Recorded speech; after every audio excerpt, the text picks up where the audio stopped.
Hi, this is Jesse Brisnine. I believe that it is possible to live an extraordinary life after loss, and to do that, one must first choose to heal. This podcast is focused on sharing with you inspiring stories, tangible tools, and life strategies to help you heal from your loss. Hello, everybody, and welcome back to another Moving Forward moment. I'm extremely excited today to have Kelly here. And the reason I'm extremely excited to have Kelly here is because I've actually gotten to know Kelly over the last few years. She's attended several of my trainings, and I've gotten to really have a first and front row seat to see her transform into the extraordinary woman she is today. And she has a really remarkable and inspiring story about what life can be like when you choose to heal from loss. So I'll let Kelly say a little bit more and tell us about her story. And just, Kelly, thank you so much for being here. Thank you so much, Jesse. I'm honored. I'm honored to be here. So for me, I have been, working with Jesse for about little more than 4 years now. And I think everyone has that defining moment in their life where they feel that shift of, you could go one way or the other. And I think for me, my mother was always the strong one. I mean, since I was small, she was the breadwinner. She always took care of us. And, we grew up with a lot of addiction in our home. And my mom protected us from a lot of that. I didn't really know a lot of what went on growing up until I was a little bit older. My mom was diagnosed with breast cancer, her first round, when I was 19.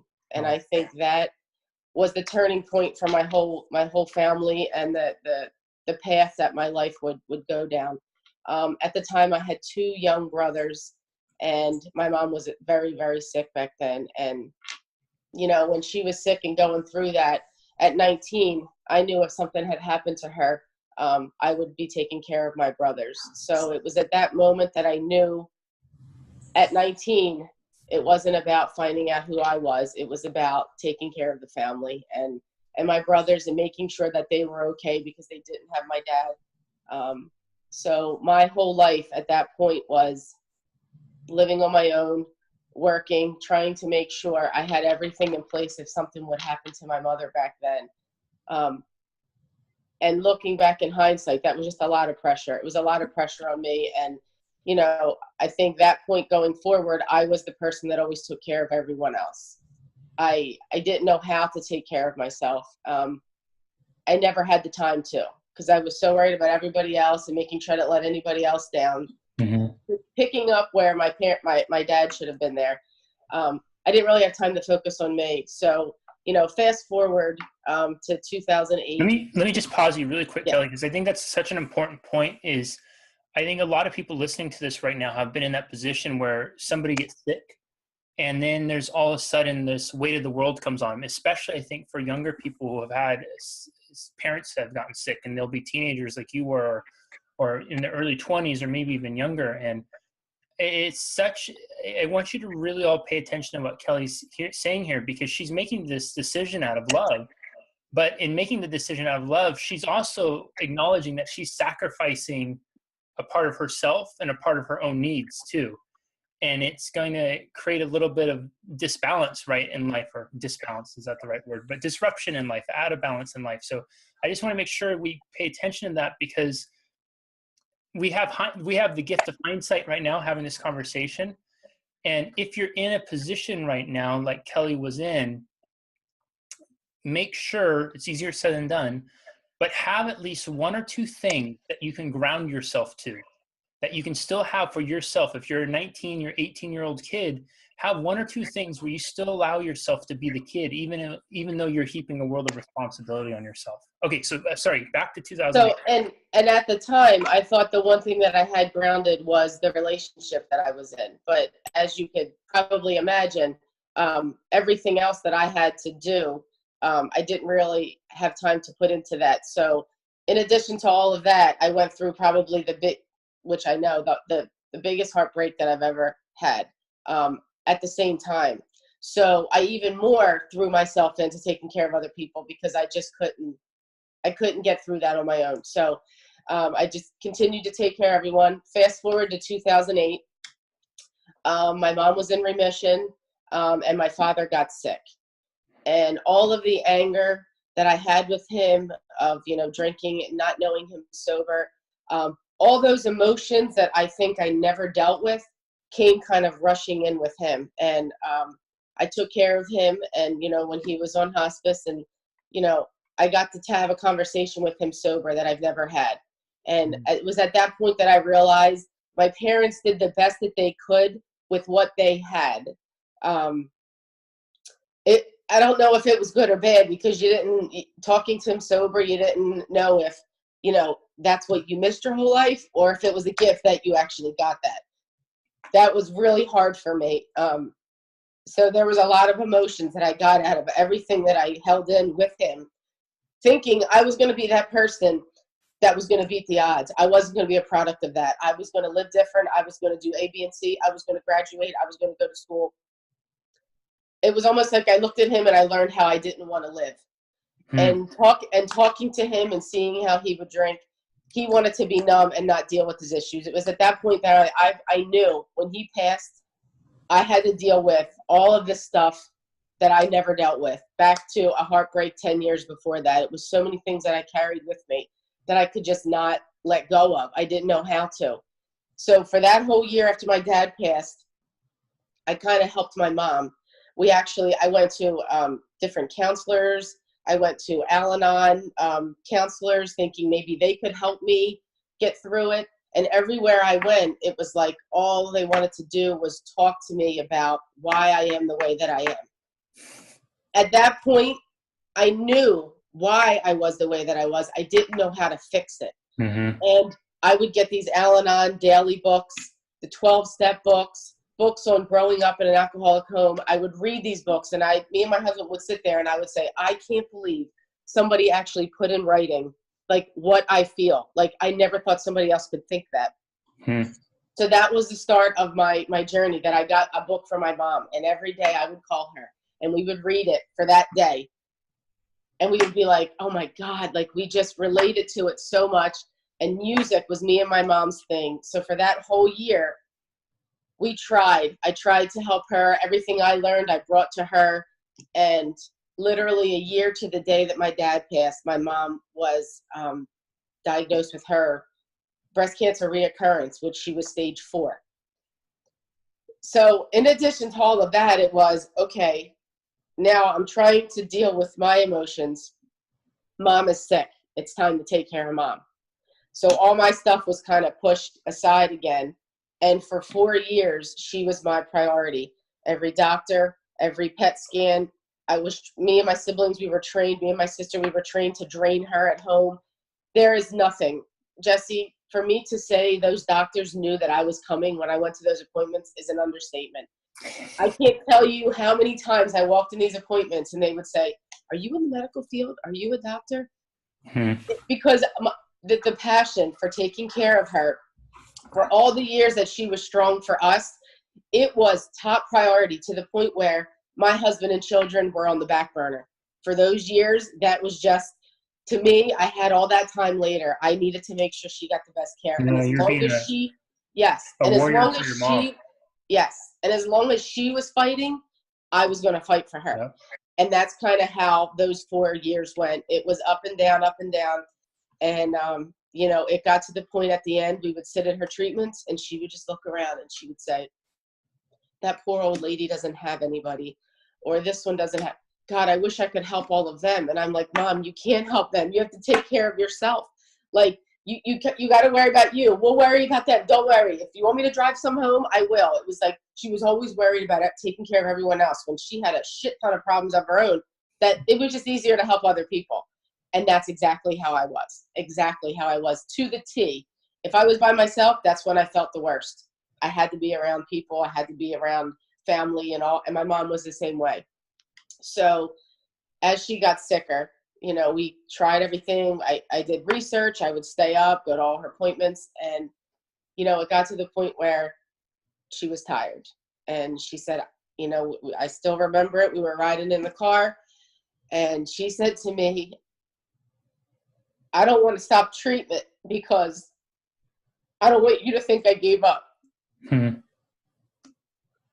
as hard as it was, I said to her, Mom, it's not giving up. You have fought so hard. I'm going to fight as long as you're fighting. If you're tired, that's okay. You just tell me, and then we'll go that other path. Whatever path that is, we'll figure it out. Literally 2 weeks later, they told us she had 6 months. How you squeeze your whole life into 6 months was, I mean, me and my siblings, we were just, I mean, my dad was gone already. It was just us. We just had to figure it out. And, you know, the week of 6 months, they said she had 6 months, and she literally was gone like not even 3 weeks later. So she started hospice. They told us she had 6 months on a Friday. By that Monday, she had started hospice after a really scary episode. So those 3 weeks, my siblings and I, we took care of her, you know, and everything in life that she never dealt with because she didn't have a spouse. Me and my siblings were there. And, you know, we carried her to the bathroom. You know, we changed her diapers. We gave her medicine. We listened to her cry, all her regrets. And it was just kind of a flashback to all the stuff my dad didn't deal with. So our last week with her was Mother's Day, then her 56th birthday. 2 days later, on May 18th, 2013, she passed away at 56. And that was the time where I was like, okay, I know what I need to do. I just have to find it. I don't know what that missing piece is, but I have to find it. And I'm not going to let me, I want to, before we make that transition, Kelly, because you said some things in there that I think are so important. I want to make sure people take that in.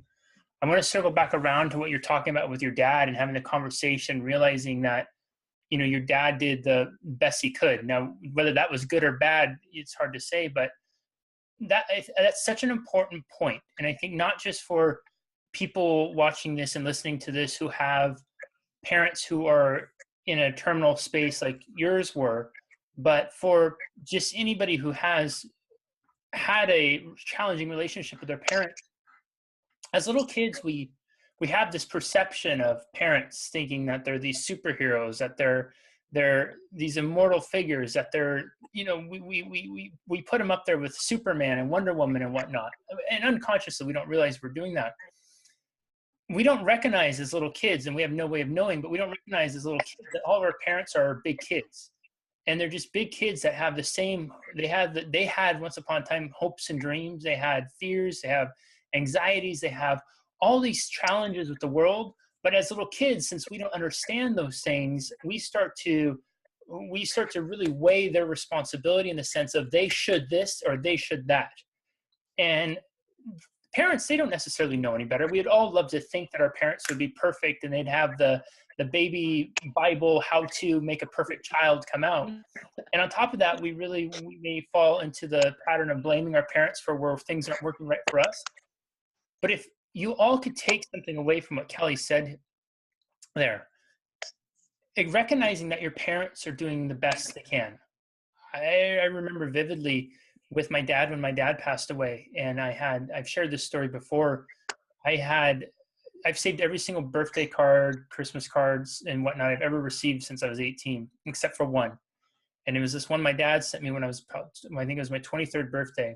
And the reason I didn't save it is because my mom had always told me this story about how my dad never took an interest in birthdays or Christmases, and it's she that did all this stuff. And so I was really shocked when I got a solo card from my dad. And this was back in the day when people were printing cards up off the computer. You know, that was really cool to do. So he had taken this time to make it on the computer, printed it up, and he enclosed some money and signed it, "Love you, Dad."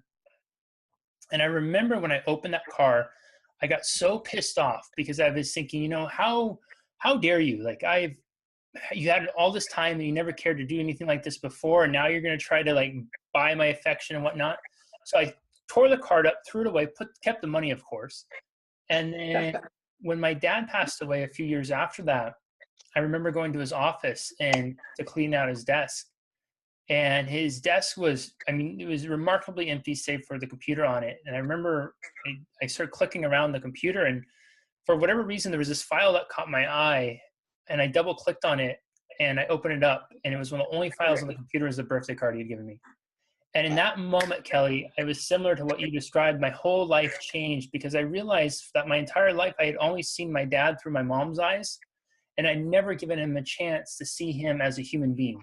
All of his flaws, all his good traits, all his bad traits, all the things that I wish was, all those things of what makes a human a human. And I had spent my whole life judging him as my mom saw him and judging him how I thought he should be versus accepting him for as he was. So if any of you watching this have some challenges with mom and dad, show them, do your best. And that's not to excuse things because we know people do some really effed up stuff. But if you can allow yourself to show them some grace and even more important, forgive them, you release the emotional burden that you're carrying. And when you do that, it gives you a bit of a freedom because now when Kelly's going to make this transition, she's going to be able to start asking different questions that she wouldn't have been able to ask if she was carrying that weight with her. Because if the weight was still on her, there would be so much anger and finger pointing that it would have blinded her to be able to see an alternative path. So I just want to make sure we highlight that, and then I'll give it back to you now. So after she passed, my siblings and I, we just stuck together. We didn't know what to do. All we knew was we were taking care of our youngest brother, who was 14 at the time. And we just had to kind of step into a parent role for him, but keep all our family together somehow. So we didn't want to let our mom's fight be in vain. And I knew going through being her caretaker, how many resources were not out there for her. And the things she had to suffer through, I just could not, being her caretaker and watching her suffer, knowing there was nothing I could do to help her, was probably the worst feeling I've ever had in my life. So when she passed, my goal was I was going to seek them out. They have to be out there. I got to find them. I don't need to reinvent the wheel and create all my own resources. I need to find out where they are, they're established, and I need to be the facilitator to get these women out there that they know that they're out there. Whether they use them or not, that's on them. But I need them to know that they can get to them. So I started having events with my siblings. We had benefits and all of that. And, we raised money. We started giving back to the cancer center my mom was at. And at that time, we were just Pink Warriors because we're like, okay, that's it. We're going to do that. And as we gave back, people started reaching out to us and we're like, okay, we could keep this going somehow. So as we were helping people and we would hear the stories of the people that we were helping, it just motivated us to keep wanting to do more. And literally one day, a friend of my son's, the baseball mom, came to me and said, there is this organization called Unite for Her. You have to see all the resources that they have. You got to sync up with them. And I'm like, okay, I'll call them. But, I don't want to lose Pink Warrior, but I'll call them. I reached out to the president of Unite for Her. She set up a meeting with me. I told her my story. And at the end of it, she said, you remind me so much of me when I started Unite for Her. She lost her mother. And then after her mother passed, she was diagnosed. And she knew there was a gap between the care the doctors gave her and like restoring her as a woman just to get back to life. And there was a huge gap. So we went over all her resources and literally I volunteered every weekend, every time they had a wellness day, and just to see what their program was about. And literally not even a year later, she she said she would sponsor Pink Warriors. And when they created a logo for us, someone already has Pink Warriors. So she said, the way you should change it is to add your mother's name on it. We're going to call it Mary Ann's Pink Warriors.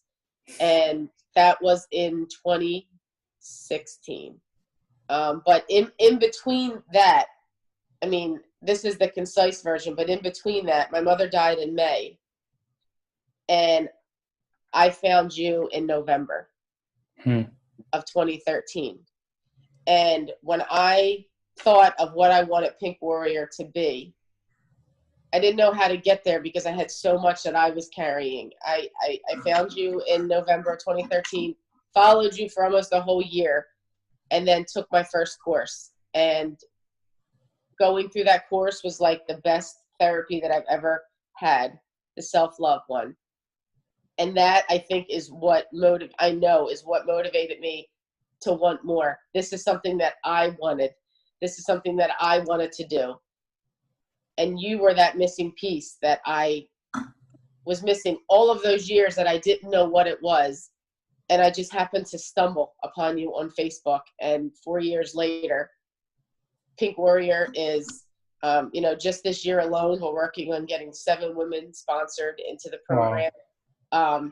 We've raised more than $20,000. We are the go-to people in my town. Soon as someone hears breast cancer, they say, you got to call Kelly. Wow. And then I get them connected to Unite for Her. I recently became an ambassador for Unite for Her, so now at all my events, I speak on their behalf. I always get nervous, like, what do you say? What do you do? And the president of Unite for Her, Sue, she was like, look, when you speak from your heart, just like you say to me, Jeff, when you speak from your heart, that's the best story. You can speak on our behalf at your events. And literally, this is our 2nd year with our biggest community event, our home run derby. And it's just growing each year. We have sponsors now, and everything that I do and that, my siblings and I, that we give back, it's just a reminder to me of what would my mom say? All these people that we're helping, Unite for Her actually came to my mother's cancer center a year to the day that my mother passed away. That's how close it overlapped. That the resources they didn't exist until a year after. So, I know you always say, I don't believe in coincidence. I was meant to be doing what I'm doing today. And, Yes. and it's so, to know my mom's legacy, and every event you see her face and I get to tell her story, it's like she's here with me all the time. And just knowing that I can help other women not suffer like my mother did, is a gift in itself for me. So, Kelly, I'm sitting here with goosebumps and tears in my eyes hearing you tell the story. And let me take a deep breath first before I talk. I have to tell you all too, having Kelly attend various trainings over the years. So you'll get people, especially when you're teaching online programs. So Kelly's done several of my online trainings, and she's come to live ones too. You'll get people that will take online ones, and there's going to be some people who will be really active with it. There's going to be some people who are going to be kind of passive with it because the online part of it lets them they think they don't have to be as accountable. And there's some people who will just dive headfirst into it and treat it as if they're actually there in person. And Kelly was the one who I could always imagine sitting at the front of the class. She'd be on all the live ones. She'd be asking questions.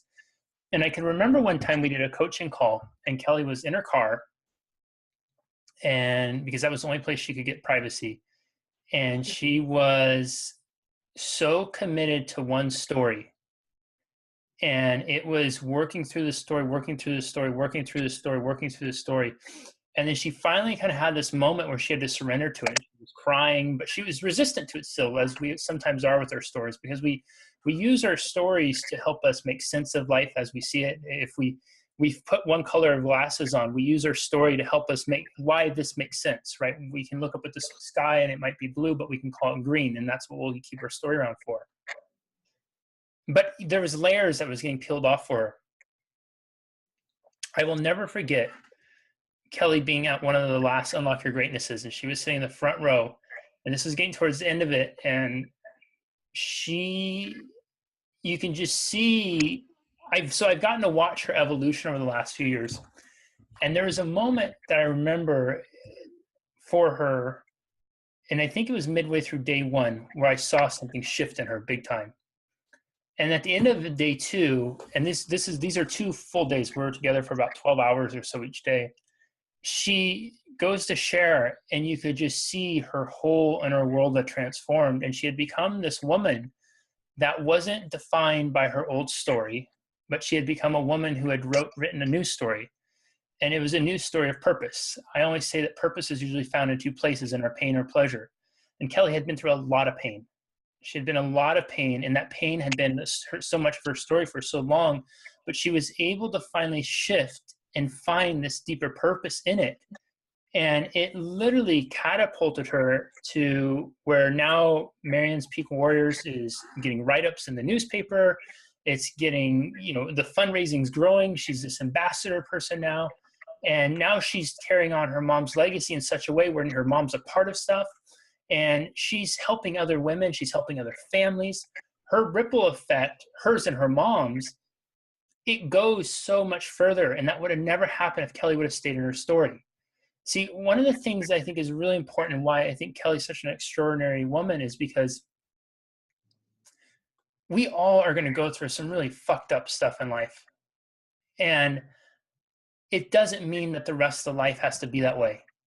That sometimes and that the other part of this too is that pain will persist after death often because we will use pain as a way to form connection. Right? If our loved one's no longer physically there, we can't connect with them that way. As long as we keep pain around, then it means two things. It means, number one, the more pain I feel, the more I love them. And number two, they're still there. The problem with that is that we start to associate them to pain. We think of them, we get pain. We think of them, we get pain. And that means their legacy becomes in our life one of pain. But if you can make the shift like Kelly's done, where now her mom is literally this figurehead. She's the head warrior, if you will. When I hear Kelly talk about the warriors, I think of Wonder Woman and the Amazons getting ready to charge into battle on their horses. But it's really, and Marianne's this guiding force to them all. And it's making this difference and there's ripples that are going to be, and they're just getting started. And now her mom has this such a more powerful, beautiful connection in her part where every time Kelly goes, every time she goes help somebody else, that's her mom. And that connection is not a painful connection. It's a connection of love. Is there some sadness there when she talks about some stuff? Absolutely. Right? We are going to feel it. But there's also all this other emotion mixed into it. I start to tear up when I hear Kelly's story because my heart feels for her loss. But I tear up because I'm so proud of where she's come from. And it's such a beautiful, I think it's one of the most beautiful things in the human experience to see someone take a really horrible, awful situation and transform it into something where they're able to go and change other people's lives now. And Kelly's story is not unique in that it's only her. It's something that all of you can do. Any single person on here watching this, I promise you, if you're willing to dig deep, you can find purpose in your loss. And you can take that and use it to positively impact the lives of other people in your local town, your community, wherever you live. And if you do this, your losses, the loved ones you've lost, get to be a part of your life going forward, and their legacy in your life becomes one of purpose and one of love. If it's you think of them and you're feeling a lot of pain, dig beneath that pain because purpose is there, I promise you. Kelly, really quick, because we're about out of time, if you could sum up in a couple sentences, one, I think people have kind of a general overview of what Pink Warrior is, but just really like who's it for, who's it appropriate for? And two, let everybody know where they could find you, where they can find information on Pink Warrior, and I'll be sure to include links. And then three, I'm giving you a lot of things to do in a couple minutes here. Three, if you could give one piece of advice for somebody listening to this who may be in a similar situation that you were in, what would that piece of advice be? Well, I think first, the best advice that I was given, you honor your loved one by the way you live. And that was the advice that you gave me. And that is also what I want my children to see when I think of my mom, and not always being sad like I remember my mom being. So that would be my best advice, is to honor them how you live. You can find us on Facebook. We don't have a website. We have a Facebook page. It's Marianne's Pink Warriors, and you can see all the latest events on there and the link where you can donate, and a lot about our sponsor. uniteforher.org has the whole program. It's a wellness program from literally like nutrition, counseling, sexual health for the younger women, all through recovery. They have resources like yoga, Reiki. It's really, in a nutshell, their program is we let the doctors take care of the cancer. We take care of the women. And their program is meant to restore and empower them to get them back on track after a diagnosis in any way possible. It's like a support system that has a one-stop shop from counseling and all that, and it's free. It's complimentary. It has nothing to do with your income. It's literally a program so the women can get access to these resources. And then they have a program for metastatic women also, that their services are, infinite. They don't expire. Usually it's a year program, but they continue through their journey, and they extend other ones too if it's needed. But if you go to their website, www.uniteforher.org, and go under programs, you can see Wellness Day, and you can also see the link on their Facebook page. It tells you, it has Facebook, YouTube videos about each of the resources they offer and how it works with, going through treatment and how to offset certain side effects, and, women who just get it, who get, other women fighting. So I've seen it, how it changes lives. I've been volunteering since 2015 with them, and everything that program offers, we were that for my mom. And to be able to have that with other women going through the same thing, I think is a gift for women. That's awesome. So we'll have all those links down below if you're watching on YouTube or somewhere on here, but all the links are going to be on here. So be sure to check those out. Kelly, thank you so much for being here. Thank you, Jesse. Yeah, you're absolutely amazing. And I encourage all of you that if you are, in a similar place or you're in a different place, someone is in, check out Kelly's stuff. It is an amazing example of what's possible beyond loss, and that how loss doesn't have to mean the end. It can mean a new beginning, and that new beginning can be a very purpose-driven one, and that the opportunity is out there just because there's an end for one chapter in life, it really can open a new chapter in life, and one that you can be of service and make a really profound difference in the lives of others. So please check out Kelly's stuff. Please check out Unite for Her. And I just have one thing. So if you're not local to the East Coast, like Jersey, Philly, Philadelphia area, Unite for Her, you can apply for a grant, and they will give you a grant to get those services in whatever area you're in. You don't have to be where I'm from, like in New Jersey. They will give you a grant for you to access those resources where you live too. Oh, awesome. Yeah. I'm glad you added that. So yeah, very good. And then maybe if you're on the West Coast, you can, and you're in a similar story and you're doing a similar thing, maybe you can reach out with Kelly and you can coordinate, and we'll make this network a little bit bigger too. So thank you everybody for watching. Be sure to subscribe and give it a comment, a like, a review, especially if you're on YouTube. Make sure you leave a comment. That kind of engagement helps get it out to more people. Share this with somebody who could benefit from it. And until next time, my favorite expression has always been carpe diem. Make today an extraordinary day in honor of your loved one. We'll see you later. Take care, everybody. Thank you, Jesse. Thank you. Bye.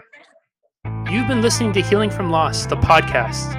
If you found value in this, please subscribe, rate, and review it on whatever platform you're listening to it on. If you're watching this on YouTube, be sure to leave a comment and share this with someone who can benefit from it. Until next time, carpe diem. Live this moment in honor of your loved ones.